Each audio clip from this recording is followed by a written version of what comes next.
Holy crap, they did it! 16,000 AQ Worlds armors were converted. Congratulations to Warlick, Spider, and Zoom on the major achievement and breakthrough of converting 16,600 AQ Worlds armors into a format that AQ World Infinity can actually load. Taking a look at this screenshot for a moment, I noticed something. First off, he's using the Card Clasher class, and he's got 26,000 HP. Now, obviously, this is got to be a dev thing because there's no way that we can have this ability. But anyways, I thought that was pretty cool. A couple little things up here. Skill Forge, the dev view, and dev commands. Also, check out Arctic's armor. Now, they said this is a basic conversion. Here's another screenshot. You can see them both dressed in their outfits. That is pretty darn impressive. But this means these converted armors have no animation because this needs to be done manually, has no color custom, no armor color custom, but apparently the skin color custom still works, and then no special functionality. Also, not every armor converted great. There are a lot of weirdness in some of the armors. For every broken armor you see in the game, know that Warlick's sanity has been broken by an equal amount. So there's another screenshot of some of the armors, but it does not mean, it does mean that you will be able to at least see and equip these converted versions of your armors in the next tech demo. Yes, this is going to be a huge leap forward for the project. In fact, this is what we've been waiting for to move forward. Behind the scenes, as we previously talked about, the armors in AQ World are wildly inconsistent, especially when it comes to the heads. Nothing shows this off better than what we saw after the first conversion attempt. Look at this. Their faces are literally right off of their bodies. Wow. That's scary. They had to convert the armors 3 times so far. Improvements to the converter were made between each attempt. It takes about a day to convert all the armors, then it takes hours to upload them all to the server. Here's some different eyes. That's pretty neat. Aye, Captain. The heads have become such an issue that Warlick asked if we could inject a custom head into the characters. There's been a lot of talk about this. We've not done it yet. Just talking about it right now, but feel free to hop in and be part of this conversation. It has a lot of pros and cons. Here we go. The pros.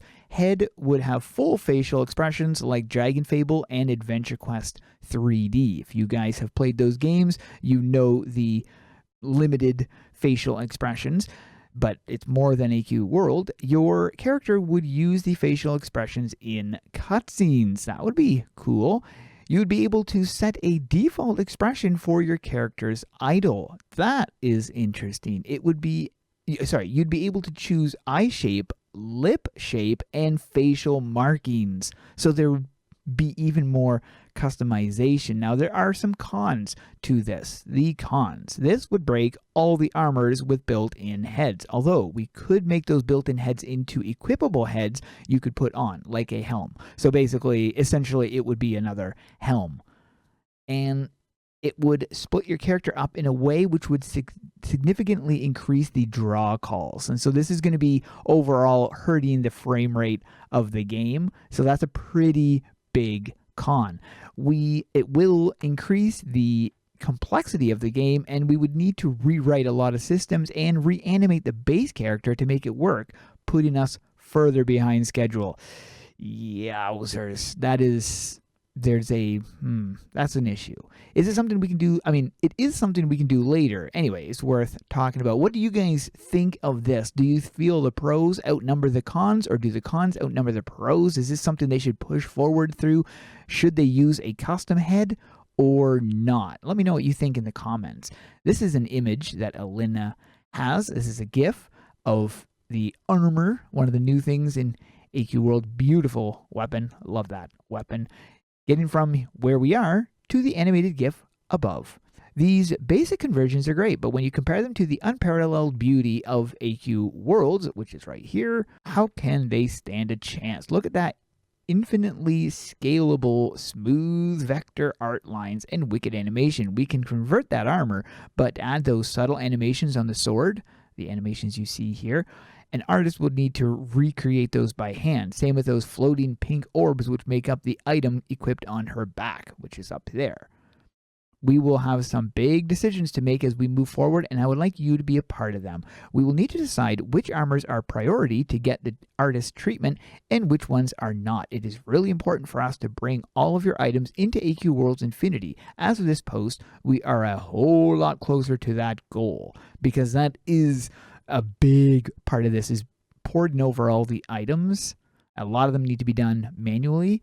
While writing this, I am sitting in a voice chat with Warlick, Zoom, and Uromi. They are working on a bunch of new game-breaking bugs related to the armors. Right now, if you switch armor in front of other players, the whole game explodes. Boom! Sort of normal bug stuff that changes of this size. After changes of this size, once they get it stabilized, we will run another tech demo featuring the converted armors and the updated Dragon's Lair with loot drops. Yes. So we are that much closer to another tech demo. I don't know how close, but we're getting there. Are you guys excited for this? Let me know in the comments below. Thanks for watching. We'll see you guys in the next one.